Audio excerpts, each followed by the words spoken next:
We're on the road again. Underrated coffee. Very underrated McDonald's. I just don't really have one in the vicinity whereby I could collect one on a daily basis, thus saving me more than consistently going to my petrol station to get a Costa. We are 37 minutes away at the Gymshark HQ today for an athlete / I think it's open to the public lifting day. So we'll see. Hoping to, yes, nice bit of chocolate. Such a child. Hopefully bump into Fergus, Mr. Hybrid, and we'll try and ask him a few questions about nutrition. He did a really good post yesterday about what to do with nutrition as a hybrid athlete. So I hope he can try and condense it into a couple minutes soundbite for you lot.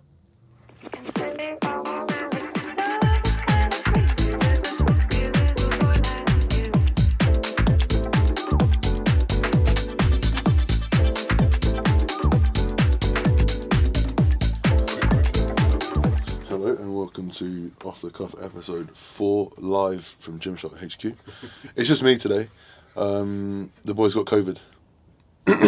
Given to us by you. Right, guys, as I'm now like a hybrid athlete, I thought who, better to ask about, because a lot of the questions that are coming in now with me transitioning from bodybuilding to more of a hybrid approach are what you do with nutrition. And Mr. Fergus did a fantastic post yesterday on what to do with nutrition. So if we could, in a nutshell, condense it. And it's for me to learn as well, which is fantastic. So we'll all be used to calorie tracking, macro tracking, and the way I refer to this is balancing the books, but on a sort of day-by-day basis rather than within the context of a week. So let's take myself as an example. I'm 92.5 kilos. Let's call my maintenance calories 3,000 a day. So that is my BMR, which is existing, breathing, the usual stuff. Then TDEE is what you get in a calorie calculator when you put in step count, how active are you, etc. Then your TDEE is what we deem your baseline. Then it's obviously plus 10%, minus 10%, plus 15, whatever it is for your goals for surplus or a deficit, for whether it's body composition focused or performance focused.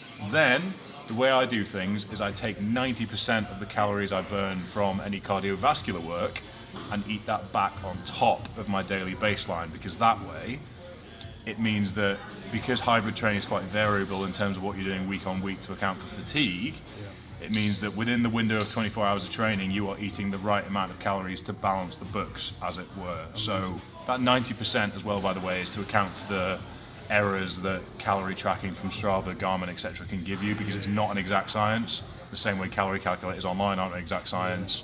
So don't take it as gospel, trial and error, figure out what works for you, and then happy hybriding.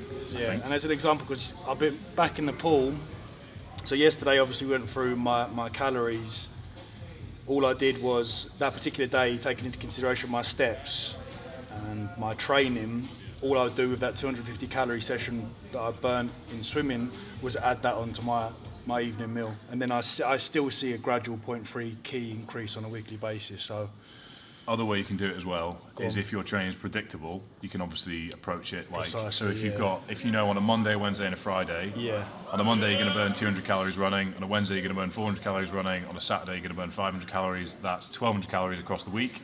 So 7 times 3,000, to use my example, 21,000 plus 1,200 times 4, Christ, testing my maths on the spot here, 25,800, then divide that by 7, you can put this on the screen and post, equals whatever is left, that's what you'll eat each day. So if your appetite is not that big post cardio work, then you can spread it across the week, because I know some people, if they go on an hour-long run, they might not want to eat much afterwards. Of course. And vice versa on rest days. If you're not as hungry as you are on training days, the day-to-day approach means that you can eat more on training days and less on rest days. Amazing.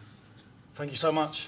Nice one, mate. Let's do it fun now. We'll get some stuff done too. Yeah, we'll see. I'll put Fergus's stuff down below, because even if you don't want to educate yourself, the man is an animal, so use it as motivation. We'll get a video done soon for sure. Buoyancy short. What a great day out, and what a thoroughly enjoyable individual Fergus is. He's a lovely bloke. He's like an animal as well. He's like a gentle giant. I'm going to finish this video with a question from Harry, who says, "Hi Tom, fantastic channel." Thank you, mate. I really do appreciate that. Can you do a video on how intense bodybuilding affected your lifestyle, i.e. how it can affect social life, family life, relationships with the usual work-life stresses? Be interesting to see your view of your new lifestyle focus. My biggest struggle is finding the time to train, having kids, work, family, etc. I've now transformed into a lad dad, hanging on to my youth. I don't know if you're spinning that in a positive or negative light, lad dad, but I quite like it. How did bodybuilding affect my relationships? Well, I lived in a hyper reality and I made a bad decision that I'm now regretting 12 months down the line that's left me miserable, isolated and highly emotional. What about you? Nah. Well, I suppose there's some truth to that statement, but I think it may be a little immature or slightly narcissistic of me to place the blame on bodybuilding for the demise of my relationship. I think it was definitely the catalyst. Now I look back and as an outsider looking in, and when you say bodybuilding, for me, there's lots of different strands from that.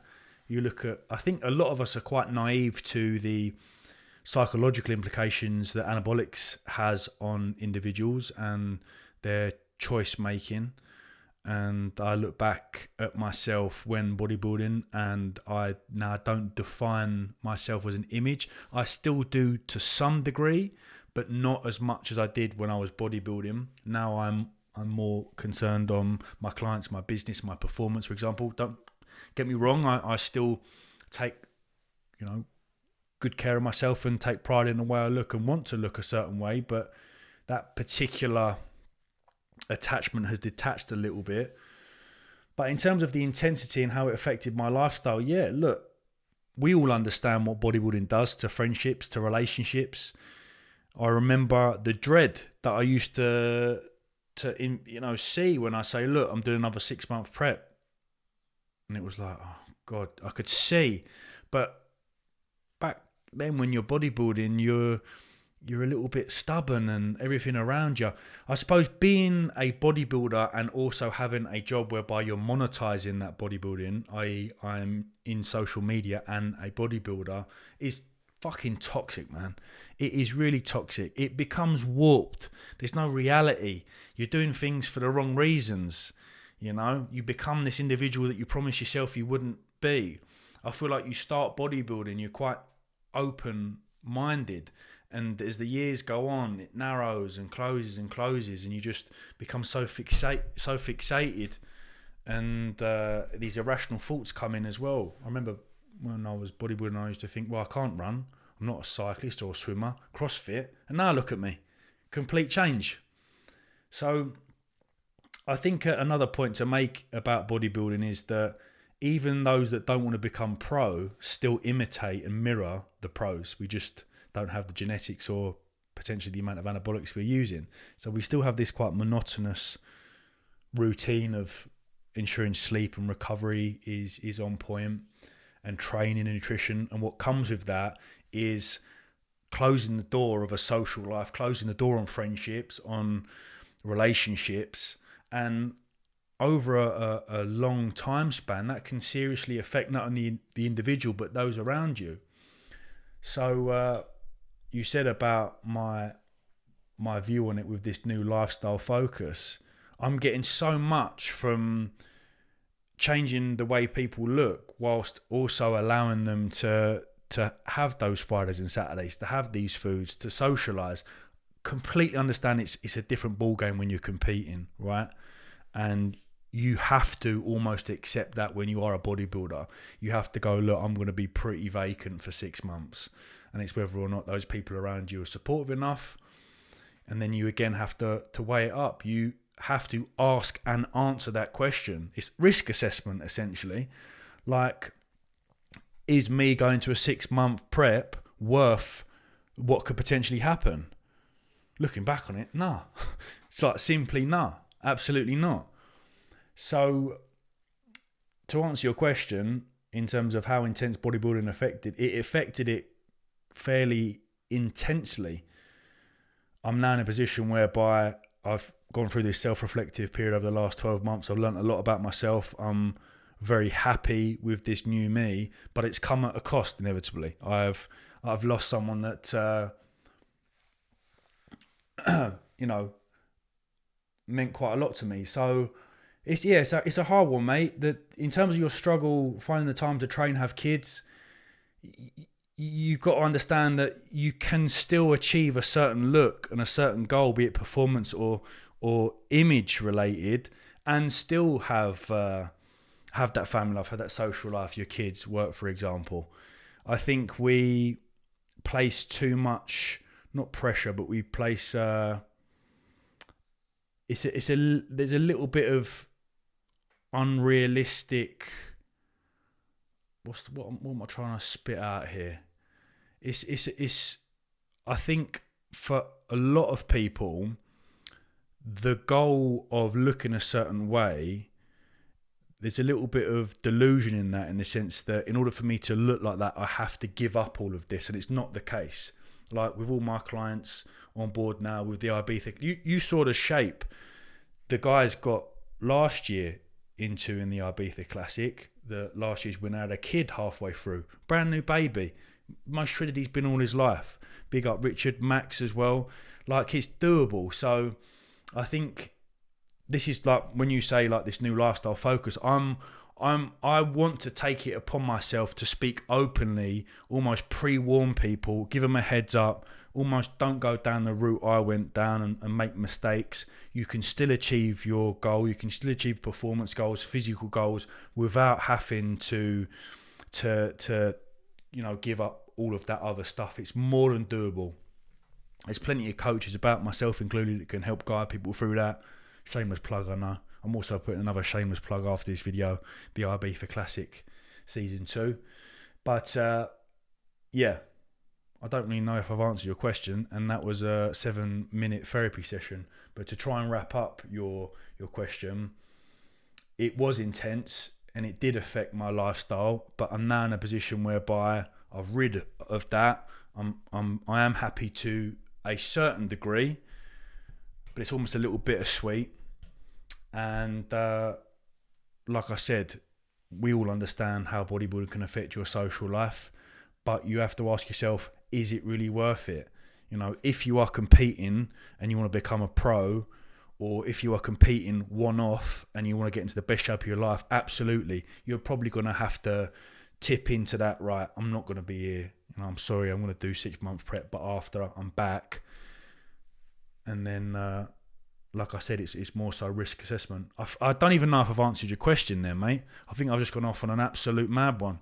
Anyway, I hope you have taken something from that. My point really is, you don't necessarily need to stress too much, even with a busy work schedule. I've got guys that have got a busy work schedule. We just implement techniques to work around that. Wake up, train fasted, go to work, bang, back home, spend the evening with the family. Do you know what I'm saying? So just to solidify the point at the end of this video, yes, it was quite intense. Did it need to be intense? Probably, for what I wanted to do. Looking back on it, do I regret it? Not really. That's all a bit of a weird one. I might redo this, or I might just keep it. Who knows? Anyway, I'm going to leave you with the Ibiza Classic Season 2 trailer. I'll see you in the next video. Thank you to Fergus. Thank you to Gymshark. I'll see you very soon. Thank you again. Much love. Let's have it.